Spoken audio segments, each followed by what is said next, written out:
ഒരു കാര്യം കാണിച്ചു തരാം ബാ. ഇന്ന് നമ്മുടെ വീട്ടിലേക്ക് പണം തരുന്ന ഒരാൾ വന്നിട്ടുണ്ട് കേട്ടോ. കണ്ടപ്പോഴേ നിങ്ങൾക്ക് മനസ്സിലായി കാണും.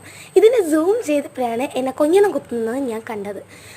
ഞാനും തിരിച്ച് കുറച്ച് കൊഞ്ഞണം കുത്തി കാണിച്ചിട്ടുണ്ട് കേട്ടോ. ഞാൻ വന്ന എന്നെ ചോദിച്ചു എൻ്റെ പൈസ തരാൻ, തന്നില്ല. എന്നെ ഇതുപോലെ കൊഞ്ഞണം കുത്തി കാണിച്ചുകൊണ്ടിരുന്നു. ഈ നോട്ടമുണ്ട്, അതാണ് പേടിപ്പിക്കുന്നത്. ഇവൻ ആദ്യമായിട്ടാണെന്ന് തോന്നുന്നു ഫോണിൻ്റെ ഫ്ലാഷ് ലൈറ്റൊക്കെ കാണുന്നത്. അതാണിങ്ങനെ അന്തം വിട്ട് നോക്കുന്നത്. ആദ്യമൊക്കെ എന്നെ കണ്ടപ്പോൾ ഭയങ്കര പേടിയായിരുന്നു. പിന്നെ എൻ്റെ കൂടെ കൂട്ടുകൂടിയിട്ടുണ്ട് കേട്ടോ. ഇവൻ ആദ്യം തറയിലാണ് വന്നിരുന്നത്. അപ്പോൾ എനിക്കൊരു പേടിയായിരുന്നു, ഇനി ചിലപ്പം നമ്മൾ ചവിട്ടി അതിനെ കൊന്നാലോ. അതുകൊണ്ട് ഞാൻ പതിയെ ഒരു പേപ്പർ വെച്ച് എൻ്റെ പടിയിൽ അവിടെ കൊണ്ടുവച്ച്, പടിയുണ്ടല്ലോ അവിടെ കൊണ്ടുവച്ചു. അപ്പോഴത്തേക്കും അത് ആശാൻ അവിടെ തന്നെ അങ്ങ് ഇരുന്നു. പിന്നെ പേപ്പറും അടുത്ത് വെച്ചു, അതിൽ നിന്ന് അങ്ങ് പോകുന്നില്ല പുറത്തോട്ട്.